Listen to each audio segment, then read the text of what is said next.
आज की सबसे बड़ी खबर टाटा ग्रुप एंड कंपनी से आ रही है, क्योंकि इस बार फिर से टाटा ने दिखा दिया है कि उनको बार बार भारत रत्न देने के लिए जो आवाज़ें उठती आई हैं वो इतनी ज़रूरी और इतनी महत्वपूर्ण क्यों थी और क्यों है। क्योंकि जब दूसरे जो बिजनेसमैन के मुकाबले अगर रतन टाटा की बात की जाए और दूसरी कंपनियों के मुकाबले जो भी इंटरनेशनल कंपनी भारत में बिज़नेस कर रही हैं, अगर उनके मुकाबले टाटा की कंपनी की बात की जाए तो टाटा अपनी कमाई का बहुत ही बड़ा हिस्सा जो है इस देश को जान देती है। वहीं अगर उन कंपनीज़ की बात की जाए तो बहुत छोटा देने के बावजूद भी वह इस देश में बहुत ज़्यादा हाईलाइटेड लेती हैं और बहुत ज़्यादा प्रचार करती हैं अपने उस दान का। तो रतन टाटा जो है वो अपनी कमाई का 64% तक जो सोसाइटी से कमाया हुआ पैसा है वो पैसा वापस सोसाइटी को दान करते हैं। और रतन टाटा जी की मदद का इतिहास यहीं नहीं रुकता। कोरोना महामारी के समय जब उन्होंने 1500 करोड़ रुपए दान दिए थे और उसके बाद ही कई कंपनीज़ को उन्होंने कई अच्छे हॉस्पिटल्स को ऑक्सीजन सप्लाई करी, यहाँ की आर्मी तक को भी उन्होंने बहुत अच्छी सेवाएं, जो भी वेपन्स वगैरह थी या फिर उनकी जो गाड़ियाँ यूज़ हो सकती थी वो भी भारत की सेना के लिए उन्होंने बनाई। पर रतन टाटा जो है वो देश के लिए हमेशा ही सोचते आ रहे हैं और हमेशा ही देश के हित में सोचते हैं। वहाँ अगर बात की जाए कि वह विदेश नीति की हो या कूटनीति की हो तो इसी बार रतन टाटा ने भी कुछ ऐसा किया है। क्योंकि जहाँ महामारी के दौर पर सबसे कम वैक्सीन कोवैक्सीन और कोशील्ड के जो है डोजेस काफ़ी कम तैयार हो रहे हैं, उसी के हिसाब से अगर रिकॉर्ड समय में 100 करोड़ 130 करोड़ देशवासियों की अगर वैक्सीनेशन की बात की जाए तो वो होना मुश्किल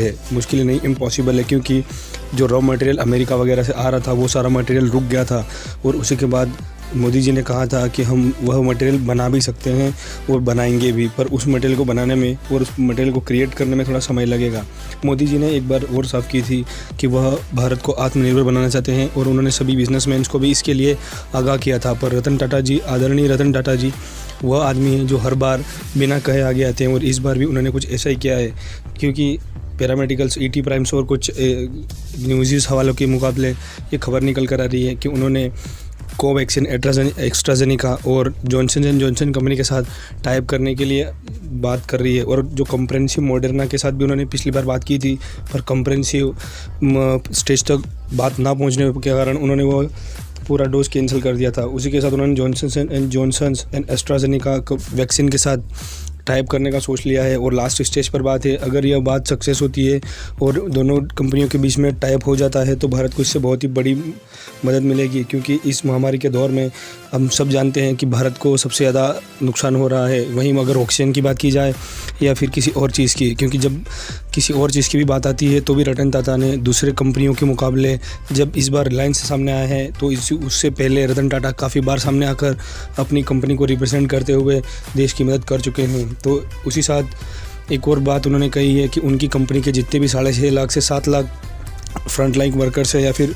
उनके कंपनी के वर्कर्स हैं, उन सबको फ्री में वैक्सीन्स लगाई जाएगी। और रतन टाटा की कंपनी वैसे भी देश विदेश में या फिर और भी बहुत बड़ी कंट्रीज़ में, बहुत डेवलप्ड कंट्रीज़ में ऑलरेडी बहुत अच्छे से बिज़नेस कर रही हैं। तो उनको इस चीज़ को टाइप करने में या फिर बिज़नेस के साथ साथ इस वैक्सीन को डेवलप करने में और देश की सेवा करने में भी कोई आपत्ति नहीं होगी। नरेंद्र मोदी के लिए यह बहुत ही अच्छी खबर है, क्योंकि टाटा हमेशा ही एक पावरफुल नेशन बनाने के लिए मोदी की या फिर किसी भी प्रधानमंत्री की मदद करते आए हैं। तो आपको वीडियो कैसा लगा वो ज़रूर बताना और चैनल को सब्सक्राइब ज़रूर करना।